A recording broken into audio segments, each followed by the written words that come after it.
11조는요. 하나님께서 약속의 땅에서 이스라엘이 교회인데 교회들에게 하나님의 은혜를 기억하도록 명령하신 하나의 율법이라고 그랬어요. 그러기에 온전한 11조를요. 하나님께 드릴 때 이 세상 그 어떤 것과도 그야말로 비교할 수 없는 가장 큰 영생이란 복을 쌓을 곳이 없도록 부어주시겠다고 한 게 말라기 3장 8절 이하의 11조에 대한 개념이거든요.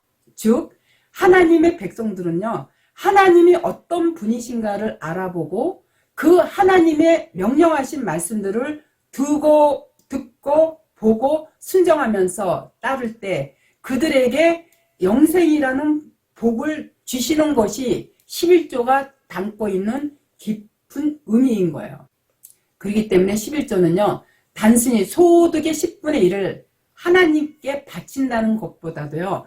하나님의 전적인 은혜로 출애굽한 이스라엘이 즉 세상에 눈을 돌리고 살던 교회들이 다시 하나님의 말씀 안으로 들어와 그 하나님의 은혜가 너무나 감사하게 느껴질 때 그때 드리는 예배가 바로 11조예요. 그게 바로 신령과 진정으로 드리는 예배고 하나님은 영이시기 때문에 그러한 예배만 받으시겠다고 하신 게 말라기 3장 8절 이하의 내용인 거예요. 하나님은 영이시기 때문에요. 인간이 바치는 제물에는 정말 관심이 없어요. 하나님이 영인데 그 제물이 뭐가 필요해요? 이것만 해도 얼마나 교인들이 목사들한테 속고 사는지 저는 정말 참 답답해요. 물론 이 성령 자체가 성경이고 말씀이거든요. 이 말씀이 심령 안에 거한 자들은요. 세상적인 거짓말이라 하더라도요. 하지 않지만 하나님은요. 인간들이 먹고 살기 위해서 하는 거짓말에는요. 그다지 관심이 없으시다 그랬어요. 누구를 위해서? 당신을 위해서. 기억하지 않으시겠다 했거든요. 물론 성령이 심령 안에 있는 사람들은요. 하나님과 동행하기 때문에 세상적인 거짓말을 하지 않으려고 노력도 하지만요. 혹여 거짓말을 했다 하더라도 그게 구원과는 거리가 별개이기 때문에 정확하게 이걸 알아야 돼요. 하나님은 우리의 세상적인 거짓말엔 관심이 없고 말씀을 가지고 이렇게 목사들처럼 오늘날 목사들처럼 거짓말하고 장난질치라는 것을 가장 진노하시고 그들한테 심판의 재앙을 내리신다라는 거. 우리 교인들은 이거 분명하게 알아야 돼요. 목사들은 입에 거짓말하는 그 영을 하나님께서 넣어줘서요. 목사들처럼 거짓말 잘하는 직업이 없어요. 이건 제 얘기가 아니라 성경에 분명하게 나타나 있는 말씀이에요. 그래서 우리가 세상적인 거짓말과 구원과는 별개라는 거죠. 물론 하나님이 말씀이 신령 안에 있는 사람들은요. 세상적인 거짓말 하려도 하지 않아요. 왜? 하나님이 어떻게 거짓말을 해요? 하나님은요. 교회들이 세상과 간음하는 그 자체를 가장 저주하시고 그들만을 심판하세요. 간음 자체가 남녀가 서로 눈이 맞아서 배우자를 놔두고 간음하는 것이 성경에서 말하는 간음이 아니에요. 그리스도의 말씀에다 세상 교리를 섞고 전하는 목사가 바로 음녀고 그들이 바로 간음한 자라고 하는 거예요. 저 역시요 사실 목사지만요 간혹 성경 말씀을 갖고 제가 이제 그 곡해해가지고 다르게 해석하는 경우가 그동안 많았었어요. 그렇기 때문에 하나님을 만나지 않았을 때 농담처럼 하던 남을 속이면 속였지 거짓말하지 않는다는 우스갯소리가요. 막상 하나님을 만나고 나서 곰곰 생각해 보니까요. 그 또한 아주 틀린 말은 아니라는 생각이 들었던 이유가 바로 이거예요.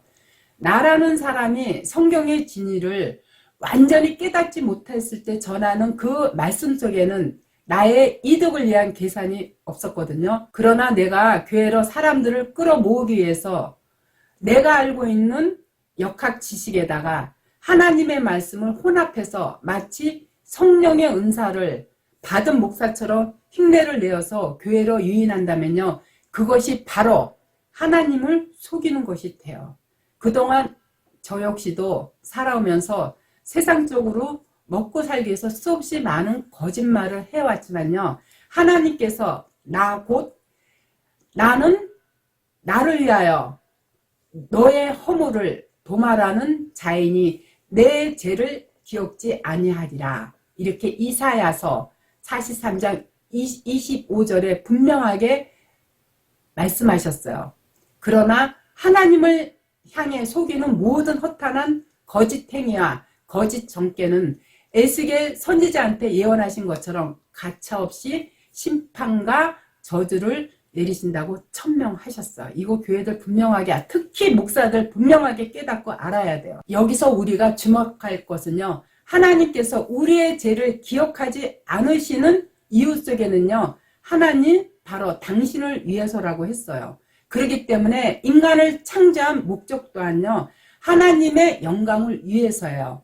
이미 창세전에 선택된 하나님의 백성들을 마지막 때에 그들을 하나도 잃지 않고 전부 하나님 나라로 오게 하기 위해서 인간을 창조하신 거거든요.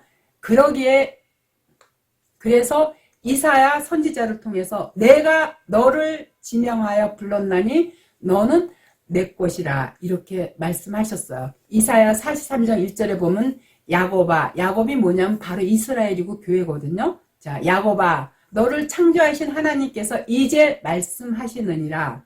이스라엘아 너를 조성하신 자가 이제 말씀하시느니라. 너는 두려워 말라. 내가 너를 구속하였고 내가 너를 지명하여 불렀나니 너는 내 것이니라. 우리는 하나님께 택함 받은 자가 되어야 돼요. 하나님께서 천지를 창조하시고요. 에덴 동산에 선악과를 만들어 왜 사단인 뱀을 하여금 그 열매를 따먹게 하셨는가? 거기에는요, 순종하는 자와 불순종하는 자를 구별짓기 위해서예요. 그러기에 창세기부터 계시록까지 전체 성경의 요지는요, 심판과 구원에 관한 내용뿐이에요. 그렇기 때문에 마태복음 12장 30절 이하에 이렇게 기록이 되어 있어요. 나와 함께 아니하는 자는 나를 반대하는 자요. 나와 함께 모으지 아니하는 자는 해치는 자니라. 그러므로 내가 너희에게 이르노니 사람의 모든 죄와 해방은 사하심을 얻되 누구든지 말로 성령을 거역하면 이 세상과 오는 세상에도 사하심을 얻지 못하리라. 이와 같기 때문에요. 우리는 성경 말씀 안에서 우리가 날마다 하나님과 동행할 수 있어야 돼요. 예수님께서요. 나라고 하셨어요. 나가 뭐냐면 말씀이라는 뜻이에요. 그리스도와 함께하는 것이 말씀과 함께 동행하는 거다. 그렇기 때문에 사람이 지은 모든 죄는 사하심을 받되 성령, 이 말씀을 해방하는 것은 다시 말해서 거짓 교리를 다 하나님의 백성들을 미혹시키는 것은 사하심을 못한다고 이렇게 분명하게 나타내신 거거든요. 말씀으로 오신 분이 예수 그리스도이기 때문에요. 성경 말씀 그대로 우리가 전하지 않으면요. 그 자체가 바로 성령 해방죄에 해당하는 거예요. 그러면 이 말씀을 거역하면 무엇가 되느냐. 성경 말씀만을 그대로 대언하지 않고 성경 말씀에다 자기의 이득을 챙겨서 교묘하게 물질의 복을 섞어서 전하는 모든 목사들은 심판이고 그게 옳은 자고 따라가는 교인들 역시도 심판의 대상이 된다는 걸 깨닫고요. 우리가 목사들 말에 절대 속으면 안 돼요. 말씀 안으로 회개해서 돌아와서 말씀 안에서 우리가 성경을 대할 때 그 자체가 바로 하나님과 동행하는 거기 때문에 그게 바로 믿음이고 그게 바로 구원이고 그게 영생으로 가는 지름길이에요. 그러므로 우리는 날마다 성경 말씀 안에서 하나님과 동행할 수 있어야 돼요. 그랬을 때 이 내 마음 안, 여기가 교회고 이 마음, 이 성전 안에서 늘 희락과 화평과 그 성령의 열매들이 나를 늘 천국과 같은 삶을 이 땅에서 살게 하는 거예요. 하나님은요, 제가 매번 강조하지만 우리의 궁핍하고 힘들고 어려운 그 문제를 해결해 주시는 게 아니라 그런 어렵고 힘들고 궁핍한 가운데서 우리가 하나님을 알게 되면 그게 왜 하나님께서 우리한테 그 궁핍함과 가난함과 공고함을 주신가를 깨닫기 때문에, 말씀을 통해서 깨닫기 때문에 그 안에서 평화를 얻는 거지, 우리의 마음을 바꾸어 주시는 거지 우리의 환경을 바꿔주시지 않아. 물론 때로는 어린애 같은 믿음을 가질 때 하나님께서 당신의 살아계심을 나타내기 위해서 간혹 이렇게 물질의 복을 주실 때가 있어요. 그거는 어쩌다 한 번이지 여러분들 수없이 기도해봤지만 다 들어주지 않잖아요. 네? 그래서 우리는 항상 말씀 안에서 하나님과 동행할 때, 하나님 아버지가 나의 아버지인데 우리가 뭐 세상적인 그런 염려와 재리와 염려로 인해서 근심할 수 있겠냐는 거죠. 이것만 우리가 정확하게 깨달아도 날마다 우리가 이 천국에서 사는 거예요. 그래서 사도 세례 요한도 그렇지만 예수님도 그러셨어요. 회개하라, 때가 가까이 왔다. 왜? 예수님께서 우리를 위해서 십자가에 달리심으로써 하나님 보좌의 그 보좌로 가셔서 우리한테 성령으로 다시 오시겠다고 약속하셨기 때문에 바로 가셔서 말씀으로 오셨으니까 성경 66권을 성령의 감동으로 선지자들을 통해서 쓰게 하시고 그 말씀을 통해서 성령 보혜사 하나님으로 우리 심령 안에 찾아오셨기 때문에 바로 우리 심령 자체가 성전이고 하나님과 동행하는 그 나라가 바로 천국이기 때문에 회개하라는 거예요. 회개는 어떤 세상적인 잘못을 뉘우치고 돌아오라는 게 아니라, 그거는 회개가 아니라 자기 반성이에요. 너희가 알고 있는 성경 지식 그게 아니고 바로 말씀 자체가 하나님이니까 말씀 안으로 돌아오라는 게, 그게 바로 회개하라는 진정한 성경에서 뜻이고요. 그랬을 때 천국이 가까이 왔다라고 하신 거는 말씀이 내 안에 항상 동행하면 하나님과 동행하는 거기 때문에 여기가 바로 천국이라는 뜻으로 세례 요한도 예수님 오시기 전에 회개하라, 천국이 가까이 왔다고 외치고 갔고요. 하나님이신 그 예수님도요, 회개하라, 천국이 가까이 왔다고 말씀하신 이유가 바로 성경과 너희가 항상 동행할 때 우리 마음이 하나님과 동행하는데, 하나님과 동행하는 그 나라가 무슨 나라예요? 바로 천국이잖아. 그래서 천국이 가까이 왔다고 말씀하신 이유가 그거예요. 우리가 성경